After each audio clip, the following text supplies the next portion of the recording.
This particular trialogue is titled Saving the World, and I thought it would be interesting to discuss this theme, first of all because I think that there's a great deal of pessimism about the subject, saving the world, that people feel that if they can imagine a set of policies or actions that might be taken to save the world, that then somehow these policies are unlikely to be realized because the inertia of human bad habits will somehow interfere with the best intentions, and that hortatory ravings of the Sermon on the Mount variety have clearly failed.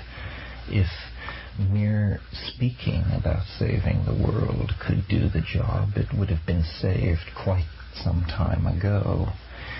So what's needed then is a notion or a set of notions which will somehow not run counter to the general flow of human needs, weaknesses, and expectations, and yet create a radical change in the nature of our world. And as I look at the various factors which seem to be pushing the world toward ruin, the one that I come back to again and again as being central to any social program which would create a sane and caring future for our children and lessen the impact of human beings on the environment, is the problem of overpopulation. All other social problems can be seen as being driven by the excess of human population on the earth, which has in our own lifetimes reached a criticality anticipated by Malthus and other pessimistic thinkers in the past. And yet, even as we speak, there is no serious assault on this problem. Population growth and its handmaiden resource depletion are running rampant over the surface of the planet. Is there anything that could be done to mitigate this situation and buy us a little time? And I think the general feeling about this is no, there is not. That because people enjoy sex, because people enjoy family life, because people are not educated concerning birth control and so forth, that somehow this is a problem we just avert our gaze from in the hope that perhaps war, epidemic, disease, or some other natural catastrophe will intervene and do the work that we as human planners have been unable to do. And I think this is a profoundly misguided and pessimistic position to take. I was once challenged in a workshop I gave. Someone said to me, well, you're always talking to these entities in the higher dimensions. Why have you never asked how to save the world? And at first I took it as a kind of facetious challenge on the part of someone who didn't really understand the protocols necessary for dealing with these entities on the higher planes. But then I thought more about it, and I thought, if this is a legitimate source of information, then this would certainly be a legitimate question to pose to these entities that profess such affection for humanity. And so the next time I entered into dialogue with the botanical logos, I posed this question: how can we save the world? and with a lag time of under a third of a second, the reply was given. Each woman should bear only one natural child, the Logos told me. I have to confess, this was an idea that I had not given a great deal of thought to. I don't think very many people have. And so I would just like to sketch for you the consequences of this and some interesting facts that I've come upon in the process of looking into it. First of all, let's just take it at face value. Each woman should bear only one natural child. Now, what would be the demographic consequences of this? Startlingly, within 50 years, the population of the Earth would be cut in half. Without war, epidemic, forced migration, government programs of sterilization, so forth and so on. If a policy like this were adopted by even a major percentage of the world's women, the impact would be immediate. In the succeeding 50 years, the Earth's population would fall by half again. If such a policy were in place for 150 years, a serious social debate would ensue on a subject inconceivable to us. Are there now enough people in the world? I took this idea and I began to look into the demographics of population, and I made a very interesting finding, which I've not heard widely repeated in the media, even among the people who are concerned about the population problem, and that's the following. A child born to a woman in Malibu or the Upper East Side of Manhattan or Berkeley or Hampstead Heath, in other words, a child born to a woman in a high-tech industrial society, in the upper class of that society, will have between 800 and 1,000 times greater negative impact on the resources and carrying capacity of this planet than a child born to a woman in Bangladesh or Zaire. This is something we are not often told. When we think about the population problem, we tend to think that it's little brown people on the other side of the world who just perversely refuse to stop having children. But in fact, this is not what is going on. Converting a woman in Malibu to the notion that she should limit her reproductive life to one child is the equivalent to converting 900 to 1,000 women to the same proposition in Bangladesh or Central Africa. If we were to go to the third world and meet a woman who told us that her ambition was to have 800 to 1,000 children before she died, we would imagine ourselves to be standing in the presence of a social criminal, a person so callous to the needs of the earth and the present state of humanity as to be almost beyond conceiving. Yet, in fact, this is the position held by any woman in a high-tech industrial society who chooses to have more than one child.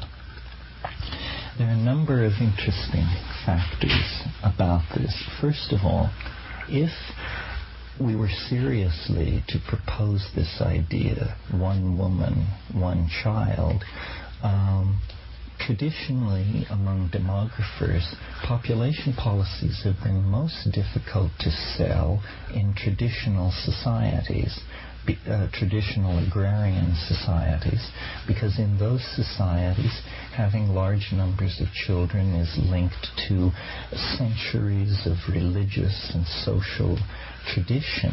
And so then great frustration spreads back among the advocates of population control because these traditional women are unwilling to make this commitment.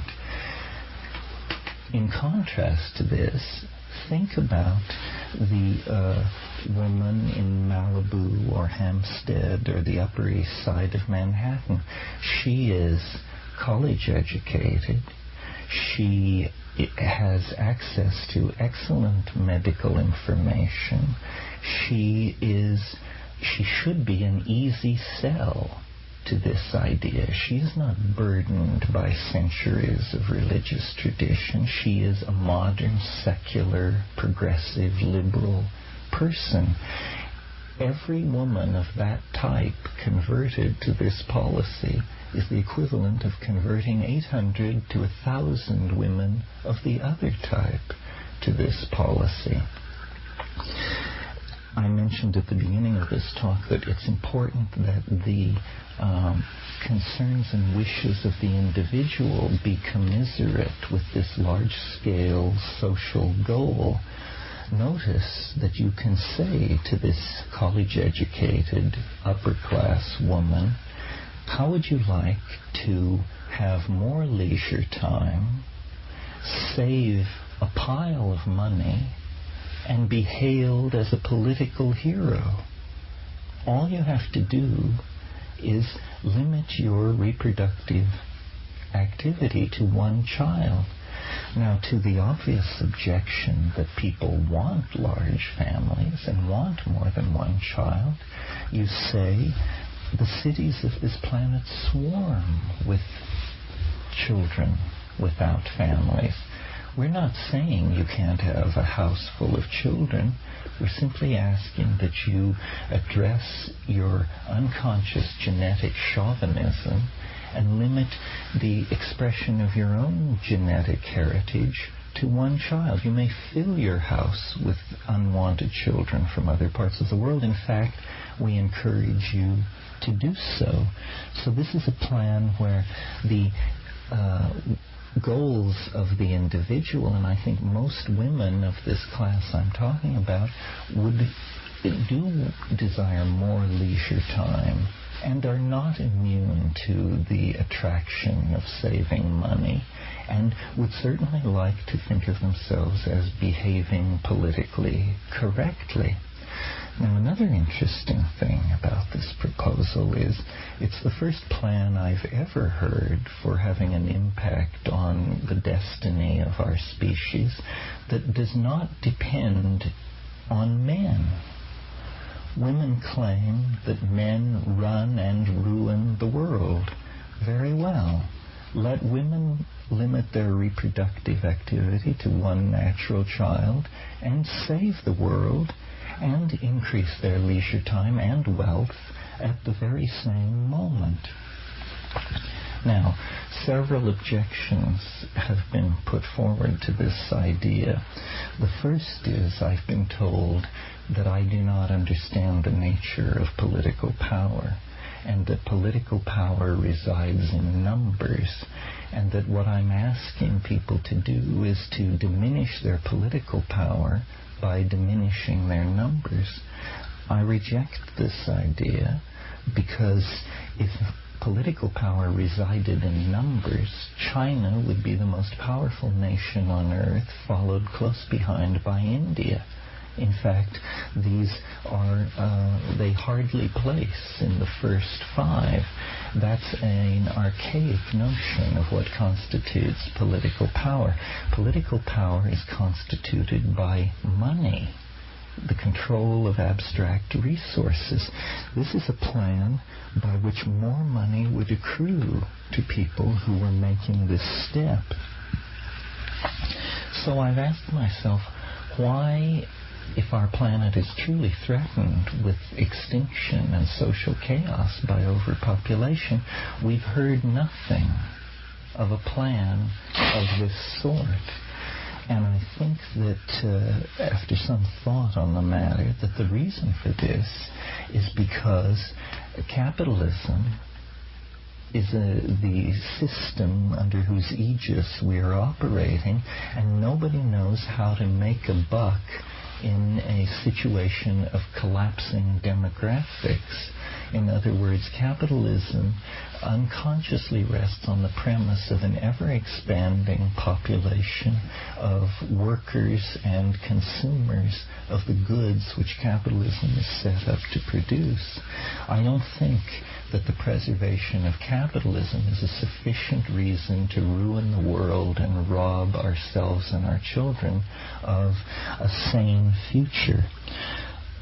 So I would submit to you that this extraordinarily simple idea, appealing to all the venal drives of the individual, could in fact be harnessed into a set of social policies which would very, very quickly have a major impact on the planet.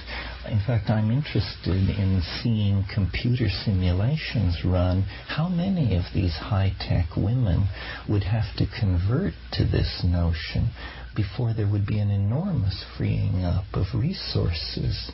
A very small percentage. I mean, I would suspect that if 10 or 15% of the women in the wealthy classes of high-tech societies were to do this, the impact on resource availability would be measurable almost immediately. It isn't the poor woman in Bangladesh who should be preached at to limit her reproductive activity. After all, her children rest on the earth as lightly as moths or mayflies.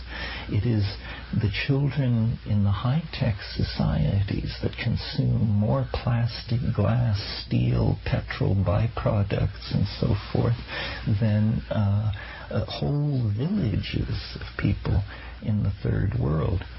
So I put this idea out, not only that it be debated on its own merits, but because I think it shows that in trying to solve problems that we've come to think of as intractable, we actually have fallen victim to a kind of failure of imagination, and that some of the problems which we tend to think of as insoluble are in fact quite soluble if we will only make the imaginative leap necessary to think about them in these kinds of terms.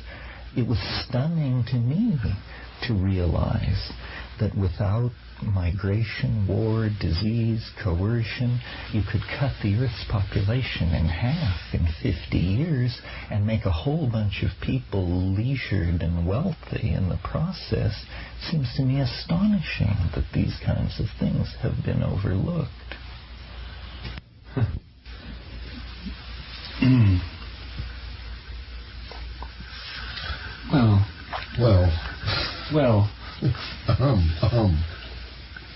Well, a provocative point of view, to which, firstly, several objections immediately spring to mind, and secondly, to which I have a counter-proposal or an additional one.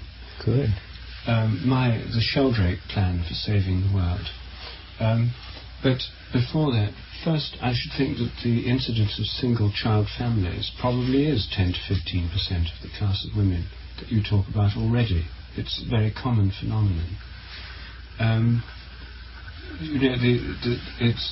The number of children is inversely related to income as a general rule, and quite a lot of women already only have one child.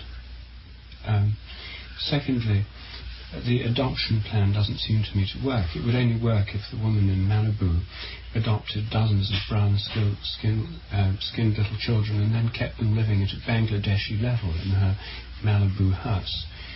The studies of adopted children in general, are usually raised in a similar manner to people's own children, and would immediately be promoted to with 1,000-fold consumers. I know families who adopted children from Sri Lanka and from Hong Kong and Vietnam and so on, and they're instantly promoted to the maximum consumption class by the very act of adoption. So that point is, I think, quite invalid of yours. The adoption thing won't work. So I think the principal objection to the scheme is, the third point, this is the very policy the government of China is trying to enforce for 2 or 3 decades now, each family to have only one child. So the scheme has actually been tried, and one has to say in the case of China it's had some success. The birth rate is slower there than in India, but it hasn't been completely successful because of the difficulty of enforcing it. Now, I take your point that it's easier to sell to women in Berkeley than it is to women in Shanghai. But I think the biggest problem to overcome is the prejudice against only children. Since all of us have had 2 children each, if we ask ourselves why we had 2 children rather than 1, we certainly didn't have them because we thought we'd get more prosperous by having 2 children.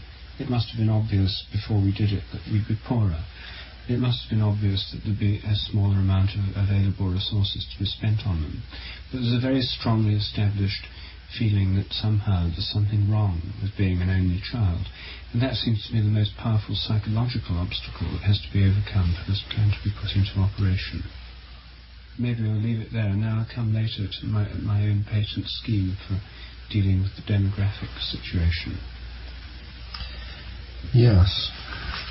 Well, as I understand it, Terence, you challenged the botanical logos to provide a solution, and it came up with this plan, and then you derived these demographic consequences which are startling to you and interesting. And if we were to achieve the gain that this plan proposes, we would then need a third step, which I guess hasn't been done yet, and that is to solve the problem how this plan is to be implemented. So, although I agree with Rupert that not wanting to insult the entity, the fact is the plan is not very original, still I'm going to suggest that you go back to the entity to ask how this would be implemented, because in your demographics there is this very big if every woman and so on. Now, for every family to have 1 child, let's say, every woman to have 1 child, is not demographically different from many families on the average having 1 child. That's a different implementation of the same policy. And many countries, developed countries, now do have approximately 0 population growth, which means their average is about 2. Right. So this 1 is less than 2, and that's significantly less, and that's interesting. But as far as people adopting this plan, putting this plan in force, persuading people, educating, here's the big if. What is step 3? How do you implement this plan? And this is, as a matter of fact, the real problem in saving the world, and it's the one that we've been talking about in several meetings in the past. Do you use education? This is a common theory that the reason that developed countries have achieved 0 population growth is because of education. Or do you change the mythology? I mean, all of the possibilities that we've discussed for making a paradigm shift, a social transformation in general, all of them would be applicable to this problem. But which? How? What? Through education, youth, rewards? How do you provoke the phase shift in consciousness which would result in people feeling as their personal goal to get the population growth of their neighborhood down to half? Well, minus 50%. You have to point out this thing that personal wealth and leisure time will increase if this policy is followed. In other words, people will follow their own best interests. So you can't appeal to some higher set of goals. You just have to say, wouldn't you like to work less and have more money? Well, I think there might be a solution to this problem, but I doubt that's it. I think that Rupert is right. There's a preference based on actual experience for 2, not for 2, for 0 or 2. What we would need here is to have more 0s and still some 2s. And what is really missing, I think, is for a large number of women to accept that they don't want to have any children at all. That is the real problem. And of course, there already are many women who don't plan to have any children at all. But to increase the proportion of women who are choosing that as their first preference, the number of children they want to produce their entire lifetime is zero, I think that's the difficulty. Yes, well, I think that celibacy is a misplaced impulse in this direction. Celibacy does, it's arguable that it does anybody any good, but if it were redefined to be thought quite a nice thing for people to make the sacrifice of having no children, and such people were honored in society in the way that we now honor celibate priests, so we recognize them as a special class. If people knew that by having no children they would receive a certain measure of deference in society, then large numbers of people might opt for that. Yes, well, that's reasonable. I absolutely reject the connection between sexual activity and reproduction. I know, I've heard that there is some kind of connection. But I think that the women, politically correct women in Berkeley and Santa Monica and so on that we're talking about, they are mostly having children because they want to. They've elected to. I mean, there are lesbian women who have children because they want to. There are celibate people who have children because they wanted to have a child. They changed their pattern only because they wanted to have a child. That the wanting to have a child is the cause of reproduction, not mysterious and unsuspected byproduct of being sexually active. So I think we need, in order to resolve this final problem in the entity's suggestion, we need to find some educational or mythogenetic strategy whereby people would really yearn to have zero children, with or without sexual activity. They have all kinds of...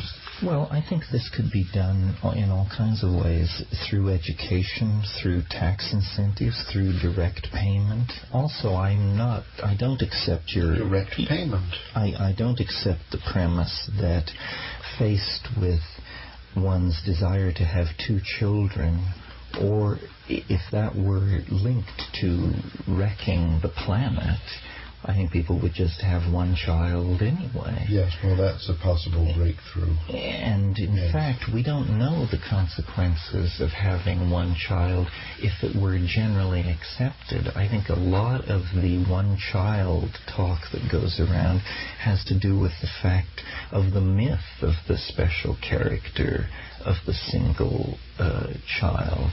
And daycares, all kinds of social institutions could be retooled to make sure that these children spend a lot of time with other children. So I don't see that as a tremendous barrier. I agree with you. I think we should encourage people, one, to have no children. Those people should be given special honors. Otherwise, to have one. Otherwise, to have one. And never to have two. And never to have two. And people should accept that nuclear families don't really exist in this society, and so they're going to be single parents, and that makes it more attractive to have just one. That's right. With two single parents, each with one, combined in a house, then in fact they'd have a sort of nuclear family with two children, except both the parents would be female.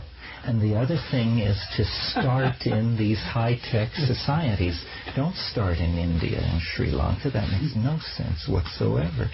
Start in the areas where you're likely to make many converts. Then these third-world societies, which are tending to take their value systems by emulation of the high-tech societies, would see the positive feedback of these policies and would quite naturally adopt them themselves in due time. Well, I think we do have a plan here. It's sort of rounded out. Well, let's hear Rupert's other plan. No, let me just raise one further objection which has to be overcome. I mean, first, giving single children and single-child families a better name seems to me the most important, and you think the easiest aspect of this plan. Well, that's I mean, that seems very important. Studies on... I never saw the case against 2 children until we'd already got to, when I read an article in a newspaper in Britain, The Guardian, which was a fervent denunciation of the 2-child norm. I'd never ever seen this before. I'd seen plenty of things about what's wrong with only children. But this said that having 2 children is grossly abnormal. In the past, people had large families. We've had multiple children, multiple relationships. With 2, you set up automatically a dyadic relationship of jealousy, possessiveness, and fighting, which creates a one-on-one competition situation which is atypical of the whole of human race in the past, and that 2 children, in fact, may be a great deal worse than 1. Now, that was a strong argument. It's the only time I've ever seen an argument put in favour of a single child as opposed to 2. And it was a well-put case, and it had quite an impact on me. It might even have influenced my own thinking on the subject had I read it before we'd had to. So this re-evaluation of the role of 2 versus 1 children is something that's a great deal more attention could be paid to. Studies could be made on the subject. It may well turn out that this argument can be validated in all sorts of terms, and that the 2-child norm can be discredited as a kind of myth or ideal in favour of the 1-child norm. Now, that would be a highly constructive act, together with social policies that would deal better with the problem of only children and all the rest of it. Somehow, ways of living, or where children spend more time with other children. And anyone with a single child spends most of their time ferrying the child around to other houses so they can play with other children. This could be made easier. But there's a serious political objection to the whole thing, which is that in a democratic society of 1 person, 1 vote, the single most important thing that influences people's thinking about this question is being outvoted by the others. In Northern Ireland, the great fear is that Catholics have more children than the Protestants, and they'll take over. In the Soviet Union, the fear many Russians have is that the Muslim republics have enormous birth rates compared with European Russia, and that in a democratic Soviet Union, they'll take over. The fear in the United States surely must be that for the woman in Malibu or Santa Monica, that within 5 years, maybe 10 years, Hispanics will take over control of Los Angeles, within 25 years or 10 years, 15 years of California, and within 50 years of the entire United States. And then they'll change the rules because they believe in larger families and they won't want to go along with this kind of norm. That's the kind of objection which I think will strike people very deeply and raise tremendous fears. I think there's an answer to that particular objection, which is by take over, what you mean is claim an unfair amount of the wealth of the society or the resources of the political power. But notice that in a society where this kind of policy was slowly taking hold, all segments of society would grow more wealthy, and there would be a diminishing anxiety about resource availability, because there would be an ever-expanding available pool of resources. In other words, if we're going to cut the Earth's population in half, then there's going to be twice as much land and wealth to go around. And so people would see themselves progressively enriched, generally and specifically. I mean, in a world where the population is dropping by 50% every 50 years, every time you got your mail, you would learn that a distant cousin's line had died out, and that his estates and bank accounts had been ceded to you. So you think a chain letter principle is the one that... But that's the big if again, because, Terence, you already accepted the fact that in Bangladesh the population growth is not going to decrease, only in Santa Monica and Berkeley. No, at first in those places. I'm saying don't preach it in Bangladesh at first. Demonstrate it in the high-tech societies, and everyone else will follow along. And as a society becomes more wealthy, that means more educated, the case will make more and more sense. it's something that it's interesting that the burden of working this all out would fall on the women in the high-tech societies who have claimed that they have never taken their due role in human destiny, and here would be a chance for them to step forward and lead us all into a better world by their demonstration. Well, I think in the case of our own experience in our own families and co-parenting arrangements, we had participated with our wives in a discussion about how many children to have and so on. And that probably would be the case in these high-tech developed countries and families and so on. It would be a sort of a partnership of men and women that would have to come to this new understanding. But women would take clearly a flagship role in all this. Yes. Well, suppose that Rupert's idea that a reason for large families and anxiety about the voting situation in democratic countries, and we could change the vote so that siblings of the same mother would share one vote. That would take care of that. I think there are cleaner ways to take care of that. I mean, I see this objection, but I think it could be met that social planners, you could put in place incentives. I think it could be met. People are anxious. They don't want to lose power or wealth or land. And the very notion of falling demographic reverses this pressure. And everyone, even those for whom the policy is working least well, are still living in a better situation than if the policy were not in place. If the policy is not adopted or something like it, we all lose. If the policy is adopted, most of us would gain. Well, if we accepted, just for the sake of discussion, that the present population of the planet is an okay number, then we don't have to seek a decrease, then zero population growth on a planetary scale would be our goal. It's just a more gentle... No, it isn't true, but for the sake of discussion, let's consider that. Then we already have achieved our goal in developed nations, many of them, and not in the rest of the world. So according to your idea, if this would apply to the one-child plan, that the success of this plan would then diffuse over the underdeveloped countries, that we should see that already happening, and yet we don't. No, I think we do.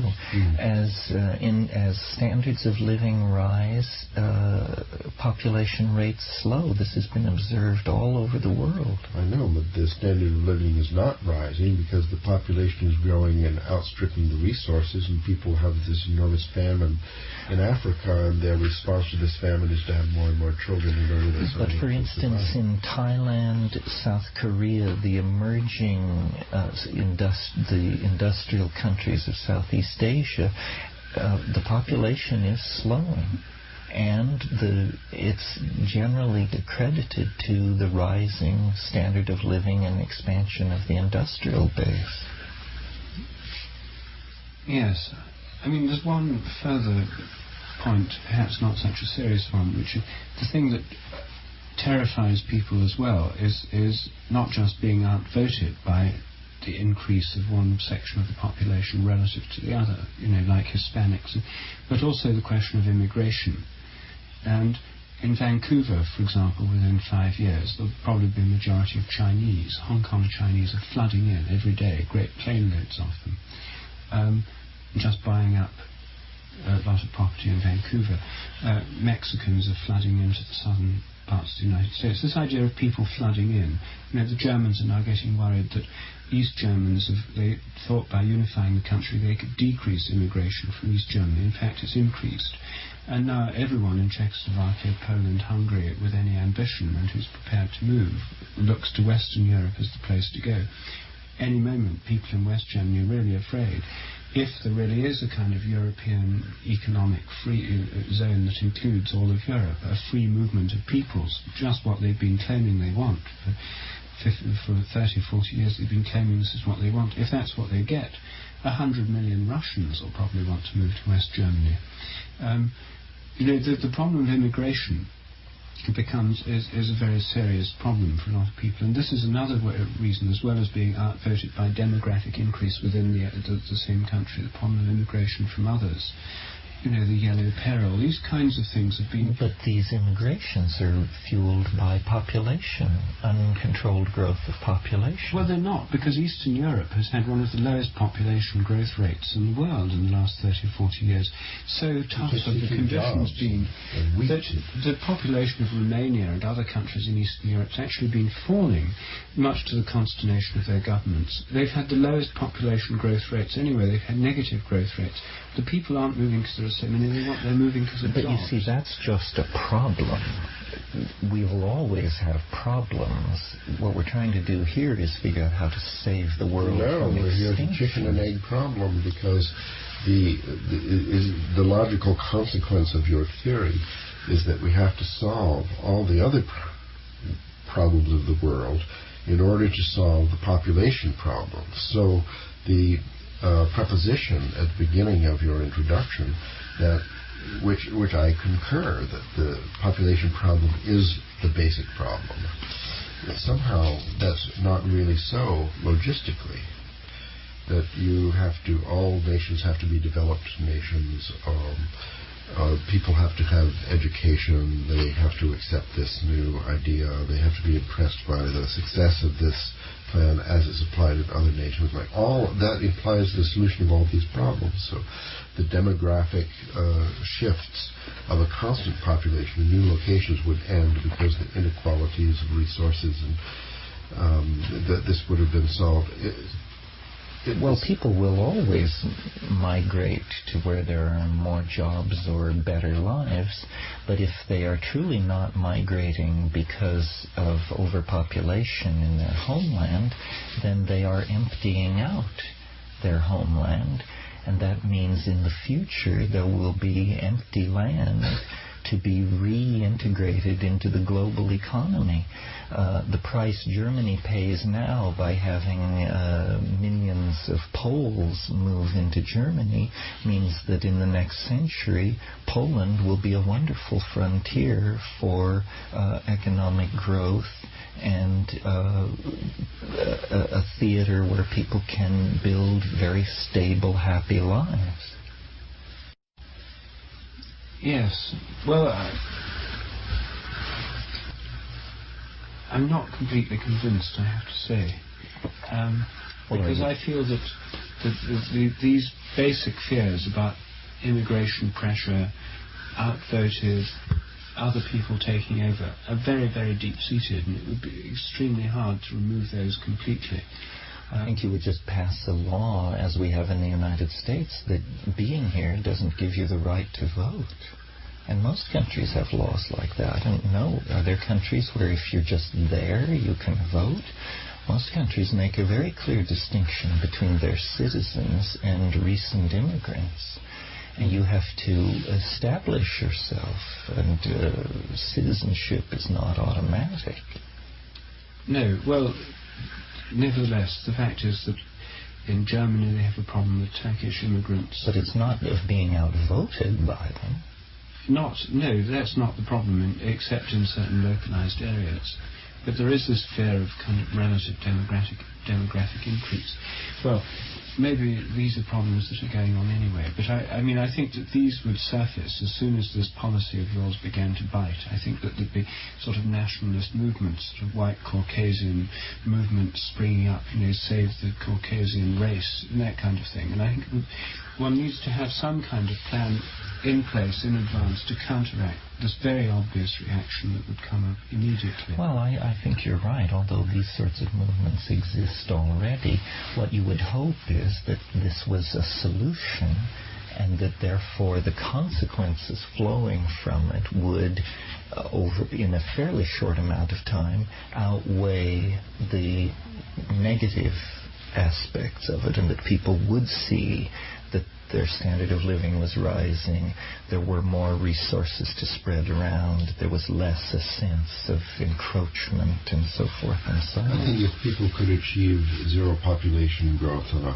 planetary scale, as we could regard this as a halfway step. From there they could progress.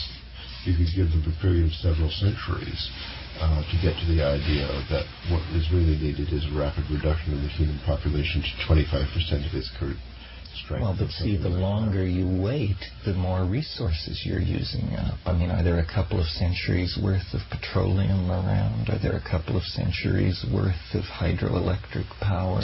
Well, I think if zero population growth on a planetary scale were achieved in the very near future, if we could achieve that, we could achieve anything. Well, you would only achieve planetary ZPG if in large areas of the world you had less than ZPG, because you would be taking up the slack in those laggard areas. But whatever it is, it's easier to achieve than what you're proposing, because if people in Southern California, let us say, are seeing that their sector of the population is going to decrease to half within 50 years, in the same span of time that these other folks are going to be multiplied by 4, then it's obviously not going to go. No one is going to accept that.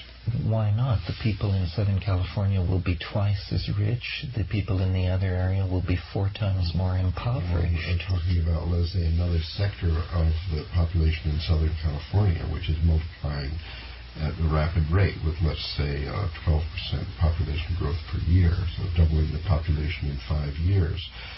Through immigration and increase. Yeah, well, that's the birth rate in Mexico right now. So it's increasing 12% per year. Can't be 12%. No? Nowhere's more than about 3.5%. Oh, excuse me. Maybe 2%. This in the transcript. Well, I'm not saying you're not going to save the planet with a snap of the finger. It's too great a discrepancy. But since the other things on the table to solve this problem are thermonuclear wars, synthetic viruses, pogroms, genocide, triage, and computer-directed mass starvation, this sounds to me like a pretty good idea. Oh, you haven't heard my plan yet. Have at it. This plan was conceived when I first went to India and was published in Nature in 1974. And the reason I had a wary attitude to plans for solving the world's population is that, having had one myself and promoting it vigorously in international circles, including various sort of international aid agencies, and I was working as part of one, I had the ear of people of influence and so on. I was in a good position to do it. The fact that nothing's come of it over the following 17 years has slightly discouraged me. Anyway, the scheme, as it goes, is quite simple. It's based on the perception that in third world countries and in advanced ones, but largely in countries like India, where population growth is greatest, people have lots of children not because they want to have lots of children, acquire children, but because they want to have lots of sons. Yes. That point is, I think, quite clear. That you can talk to any Indian, any Chinese, what they want is sons. They don't want daughters. Yes, the Chinese throw the daughters in the river. Yes, and so the Indians practice female infanticide in Rajput and other castes. What they go and pray, they spend good money on doing ceremonies in temples, pujas, to try and have more sons than daughters. Incidentally, this provides a test of the power of prayer of a statistical kind. I checked out the male-to-female excess in the birth rate in India as opposed to other countries. It's 106 to 100 males to females in live births in India. So it is in Western countries where there's no such strong prejudice. So one could, in favour of sons. So clearly, on a large scale, the magical and religious means used to try and promote the appearance of sons are not effective, statistically speaking. They may shift the balance in individual cases. But anyway, the fact is they want sons. Now, rather than trying to go against the tide, trying to persuade people to have less sons or less children than they have now, you give them what they want. Now, it was discovered in the early 70s that male sperm swim more strongly than female sperm. And in vitro, in test tubes, if you put them in a viscous solution, any viscous substance will do, and they have to swim through it, there's a progressive enrichment of male sperm getting through the other side. There are other ways of separating them that have been investigated by the artificial insemination industry, because with cows, you basically want to have females rather than males. So there's some research gone into this. Anyway, with human sperm, like many other species, male sperm swims stronger than female. My proposal was a simple technical advance whereby a capsule of a viscous substance like carboxymethylcellulose, very cheap, buffered at an appropriate pH, would be inserted before intercourse into the vagina. The sperm would have to swim through it in order to fertilize the egg, and this would give a preferential enrichment of male sperm. Now, the thing may be only partially effective. It may only increase the chances to 60-40 instead of 53-50, which is the present ratio. However, even a slight increase, as long as it was perceived as being increasing the chances, would lead to rapid adoption of this thing. Even if it was banned by governments, a black market would spring up immediately. The product would be extremely cheap to make, assuming that this technical problem could be overcome. You could make the product technically. The result of this, let us assume that it could work with an efficiency, say, of promoting the chance of 75 to 25 in favour of science. A reasonable assumption. It would be widely adopted. The proportion of boys would increase. The number of children required to achieve the right level, the desired number of sons, would go down, so there would be a more adoption of birth control immediately. But of course the main consequences would come within one generation time, which is about 15 years in India, since the average age of marriage for girls is about 14 in most parts of India. Then, of course, the consequence would be that there would be a shortage of girls. Not all these young men could get married to girls. Or even if you had a system of polyandry developing, the rate-limiting fact for population growth is the number of women. So, women couldn't increase childbearing beyond one child a year maximum, however many men they were married to or had sex with or whatever. So there'd now be an immediate bottleneck on population growth. Population growth would begin to plummet.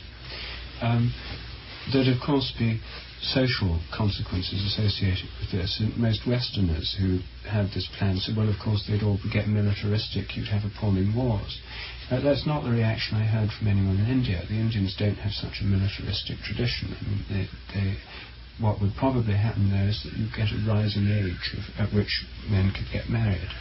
And instead of a dowry system, which is what causes people to not want daughters, there'd be the rapid development of a bride price system, as people would have to bid higher prices to get the available girls, which would solve another problem, namely the low social status of women and the desire not to have daughters. And within 30 years, the whole system would re-equilibrate, because the desire to have sons rather than daughters would cease to have the same motivation. The entire social pattern would adjust.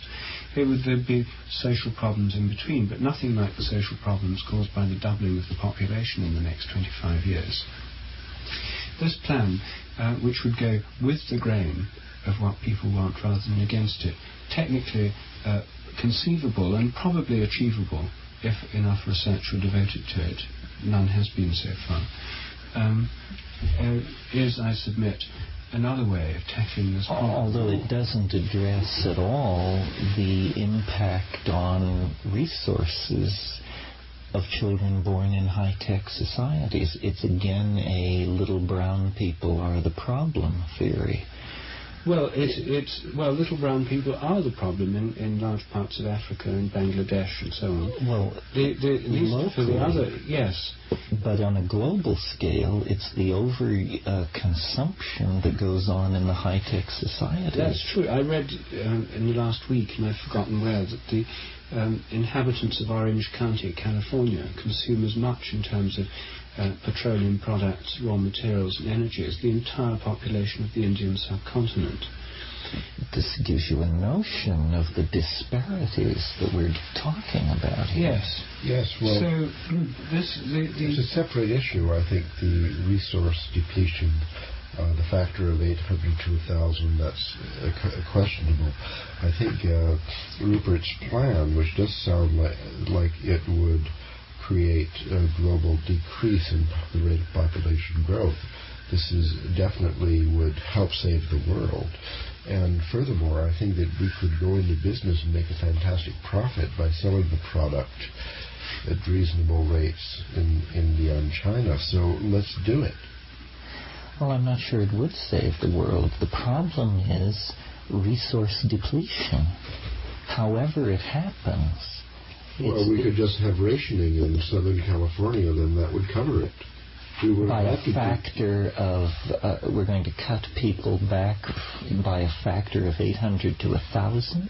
Well, that sounds difficult, but I think it's actually easier than affecting the population growth. What you then have in place is a tremendously coercive invasion of people's lifestyles and desires. That's exactly what we were trying to avoid. What you want is a system where people embrace it and practice it because it gives them more of what they want. That's exactly the virtue of my scheme. But not what Ralph's proposes. The people in Southern California and in Texas and so on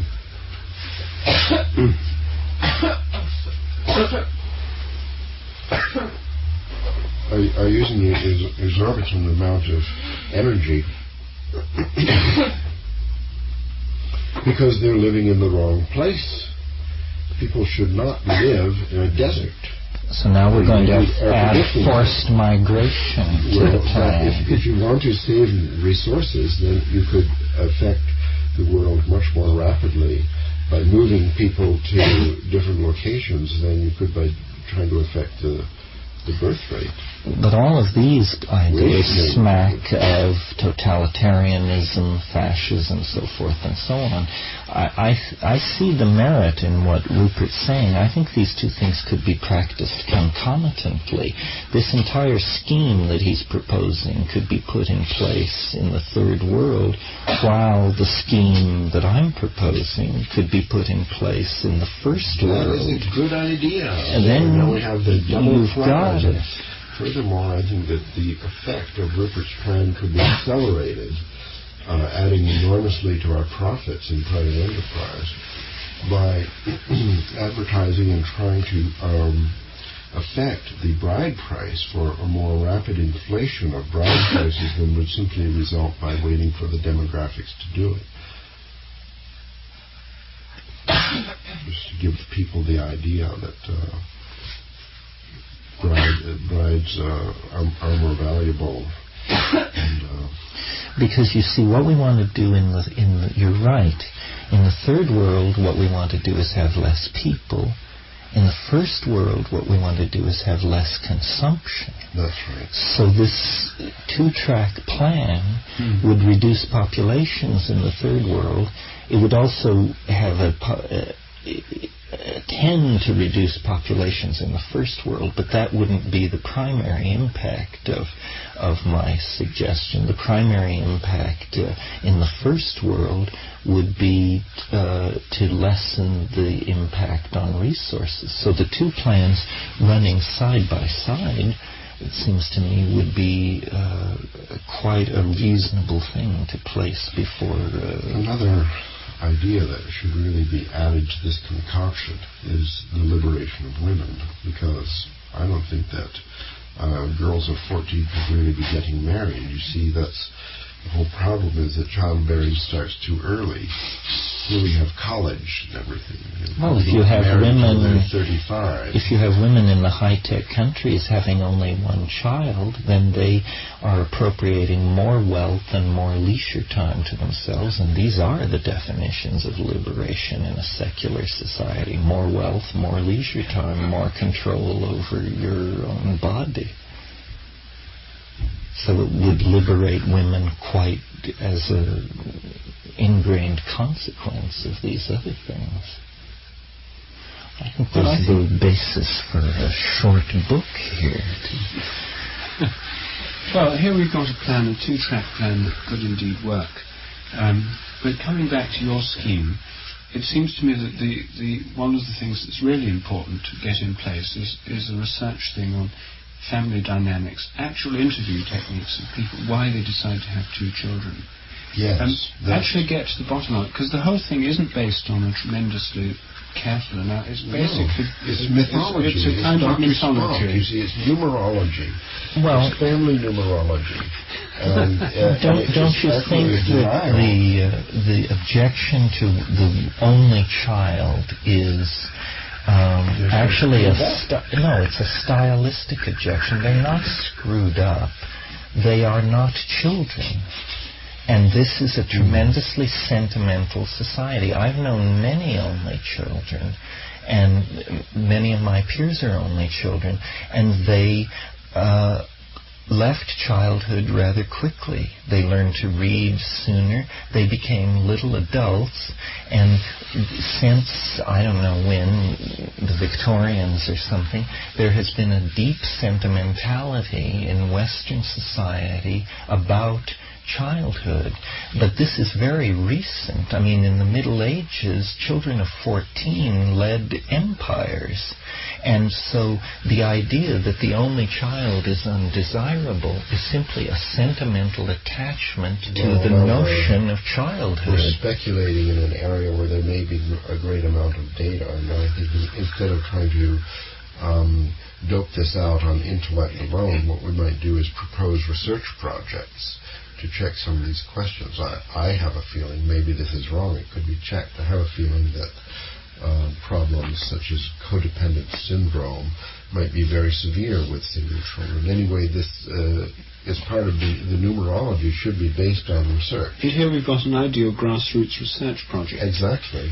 Since this doesn't require expensive apparatus, atom smashers or anything, but rather a sensitive interview-type investigation and investigation of family dynamics, which can be carried out by people with a limited training in these things, but asking the right kinds of questions, something which anybody can understand. And maybe many studies have already been carried out, and the literature is there to be looked up in. Although in these sociological questions, you're not going to reach the bedrock of truth. I mean, one school is going to tell you 2 children is good, another is going to say 1 child, and another 3 to 5. Yes, but the fact is that we've arrived at the frontier of the social sciences in an area where the further evolution of social science could be of crucial value in solving world problems. Social sciences are valuable. Now there's something radical.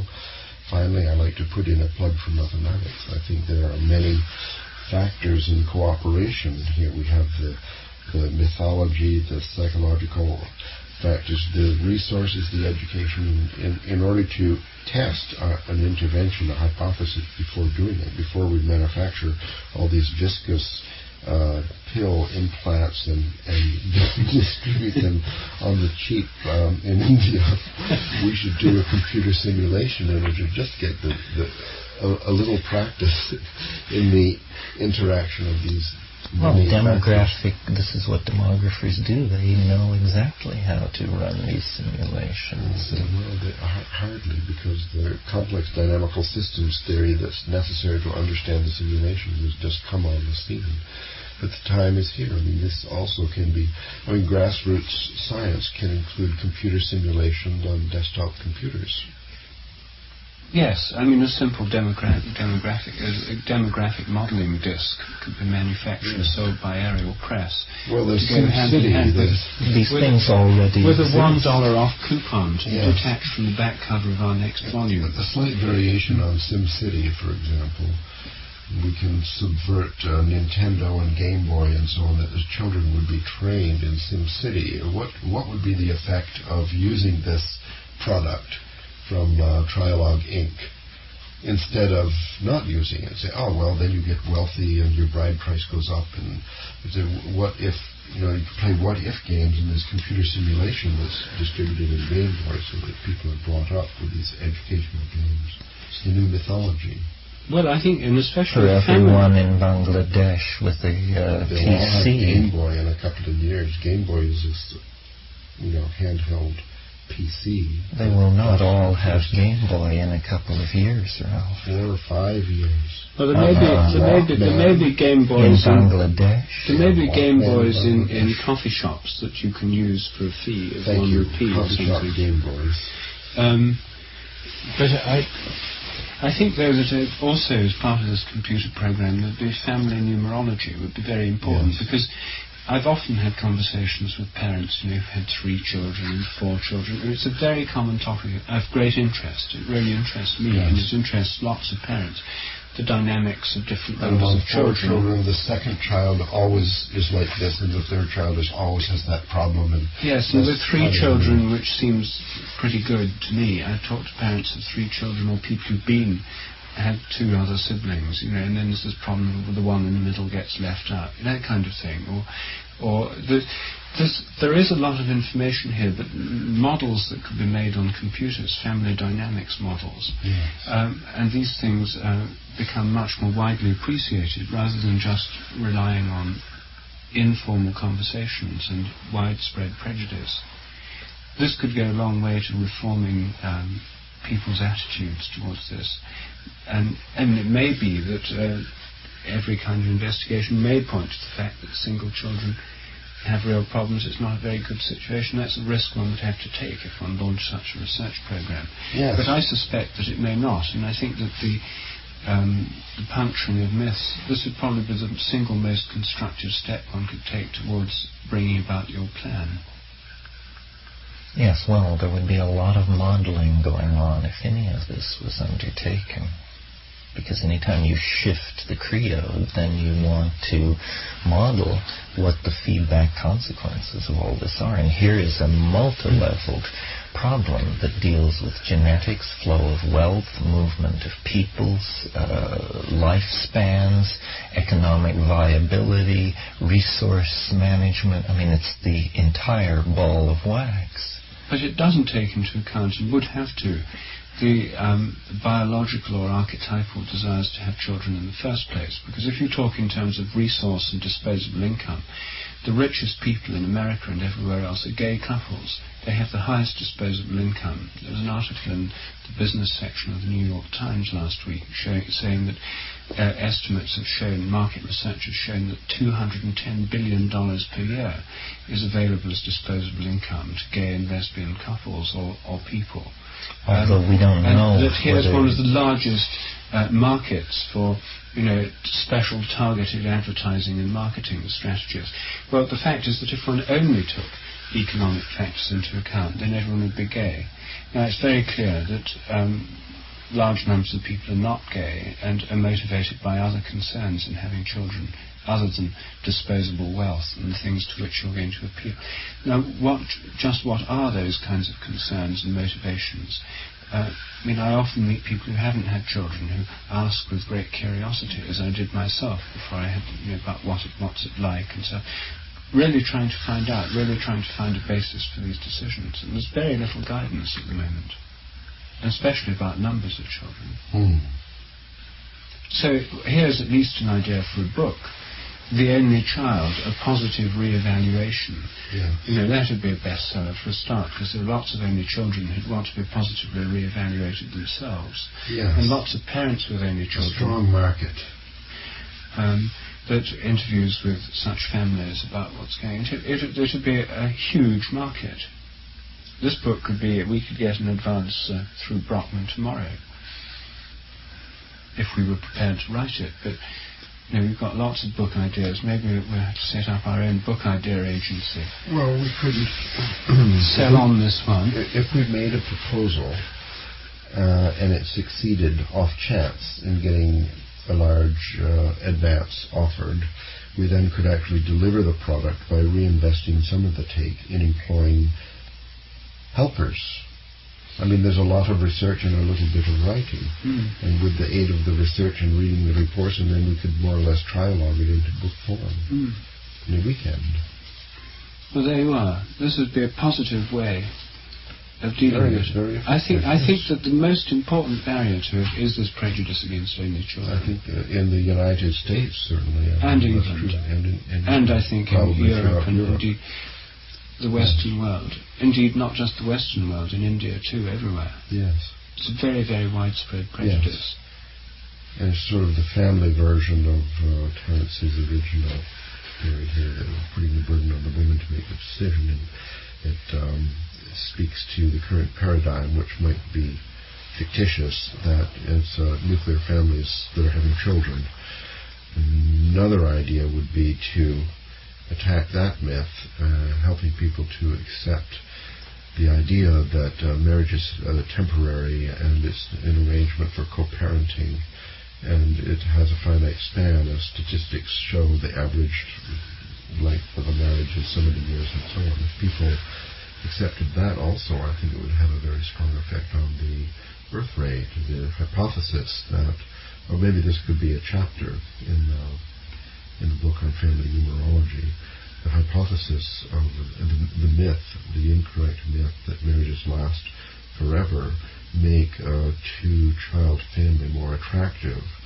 It's an aspect of denial. If one accepted the fact that most marriages only last for many years, and that at the time of the divorce, the average age of the children is 7.5 or something, people would probably look more favorably upon single-child families.